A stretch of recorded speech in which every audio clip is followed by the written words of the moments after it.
તેથી તારા બાપના પાણી ઢોરના પૈસા વીરાએ અરે પૈસા આપ્યા તો શું થયું? એ બુઆ તું તારા પૈસાનો ધણી કે રાજુડીનો ધણી નહીં આવ્યો ને? હું કોણ પટેલની દીકરી રાજુડી. આ વખતે બાજરો થાય ને એટલે તારા એક રૂપિયા તને ગણીને આપી દે. સાંભળી જાઓ, નથુ બાપા તરફથી વિલાના પાત્રમાં ભાઈ શ્રી ભીખુભાઈ, રાજુડીના પાત્રમાં ભાઈ શ્રી શૈલેષભાઈ, બે કલાકારને 100 રૂપિયા બક્ષીસ, પ્રતાપગઢથી રમેશભાઈ અને કાંતિભાઈ જેવા પધારે છે. બે તને મારું નામ લેતો નહીં. હું કોણ પટેલની દીકરી. હમણાં એક ચાપડે પેલા સેદો કાઢી નાખીશ બહાર નીકળાથી. વાહ રાજુ વાહ. આજે વીરાના મનને શાંતિ થાય, કારણ કે જો વીરાના ઘરનું માનું વીરા જેવું ક્યાં હોય અને એટલું જ મગજનું તેજ હોય એમાં જ મજા છે. હવે છા છા વાયડા એ આ વાયડી કોક બીજી આગળ થઈને કરજે. આ રાજુડી તો સિંહણ છે સિંહણ. તને ફટકારા છે બધાય સિંહાળિયા. હજી સિંહણ તને ફટકારે નહીં.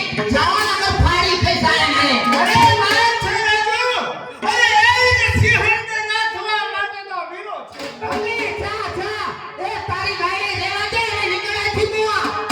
સાહેબ પ્રતાપગઢ શું સમજાવવાનો? એ તું મને શું સમજાવવાનો બોલો? એ જ કે મગજમાંથી બીજો વિચાર કાઢી છે. કારણ કે વીરાનો અપલો ચૂંટલો કોઈની તાકાત નથી કે બીજો તને ચૂંટલો. હવે તારા હાથનો ચૂંડલો અને હું પહેરું એ તું તો મારા પગની ધૂળ છે. ધૂળ નીકળાથી. અરે રાજુ તને ખ્યાલ ન હોય કે એ જ ધૂળ જ્યારે ઉડીને આંખને અંદર પડે ત્યારે આંખને નથી પાણી ને. હવે પાણીના એક ખૂબે હાથી ધૂળ ધોઈ નાખે. નીકળ કસુરે. સાંભળી જાઓ, અશોકભાઈ તરફથી વિલાના પાત્રમાં ભીખુભાઈ, પટેલની દીકરી રાજુડીના પાત્રમાં ભાઈ શ્રી શૈલેષભાઈ, બે કલાકારને 200 રૂપિયા બક્ષીસ. હા રજની, તો એટલું ખ્યાલ કરજે કે હવે તો થોડા સમયની અંદર આ જ વીરાના ઘરના પાણી તારે મળે. હવે છ પાણી ભરવા વાળા. અરે પાણી ભરે મારા પગનું ખાહડું. અરે હું કોણ રાજુડી. તારા જવાને કંઈકને પાણી ભરતા કરી દીધા છે. હું તો કોણ તે કાળી નાગર. અરે ડંખ મારીશ ને તો તારું તોડી નાખીશ બુઆ. નીકળાથી.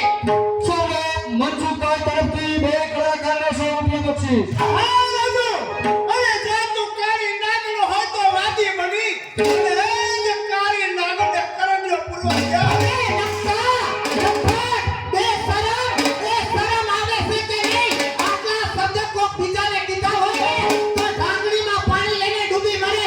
એ મને તો શરમે નથી ના કરતા. વાહ રાજુ વાહ. આજે તો તું બોલસ એટલે વીરાને એમ થાય છે કે રાજુના મોઢામાંથી ફૂલડા હવે પડે. ઘણા ફૂલડા વાળા નીકળાથી અને હું ત્યાં તારી ઘોડે નવરી હતી કે તારી હારે લપ કરવા બેઠી. અરે મારે ઘણા કામ છે. તું નવરી નો છે. આખો દી ગામના ઉલટા ફાયદા કરે. હું કઈ તારી ઘોડે નવરી નથી. સમજો ને? તો શું કામ? મારે ઘણા કામ છે. મારે જાવ છે ખેતરે ઢોળિયા ઉડાડવા. એ હું તો મારે સાંભળી જાઓ, ચંદુ બાપા તરફથી પટેલની દીકરી રાજુડીના પાત્રમાં ભાઈ શ્રી શૈલેષભાઈ, એને 500 રૂપિયા બક્ષીસ આપવામાં આવે છે. તારે ક્યાં આવશે? અરે તારા ખેતર વયા ઉડાડવા જાવું છે ને. અલા ખેતર મારા બાપનું. બાજરો મારા બાપનો.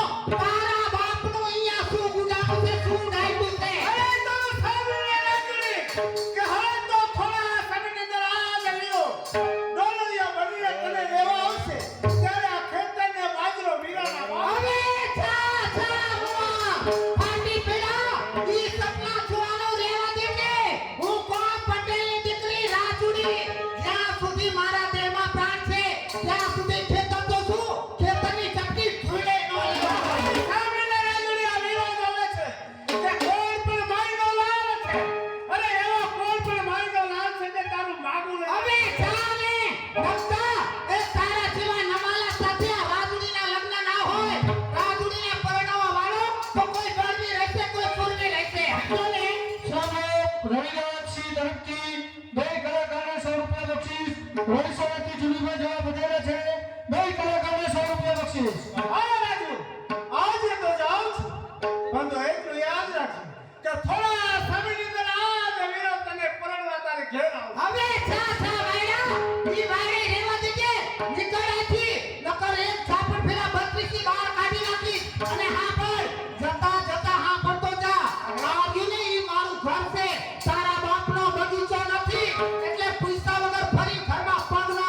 સમજો ને વાહ રાજુ અરે ખેતર તો વીરાના બાપનું થશે પણ તો આ તારું ઘર પણ એક મારા બાપ હવે ઈ સપના જોવાનું રહેવા દે છે નેતા નીકળી જા નકર અમે ખાઈ બેહી ગયા સાહેબ મુના મારા તરફથી 2 કલાકારને 100 રૂપિયા બક્ષિસ જાઓ છો અત્યારે આમ તો થા હાથીનો થા અને કોઈ હામો ન જતો અને મારા ઘરમાં પગ ન મેકતો હશો ને થોડા સમયની અંદર આ જ વીરો તારે ઘેર. હવે જાને વાયડા નકરું $1 રાખે નીકળે છે જાને વાયડા જાઉં છું જા સાંભળો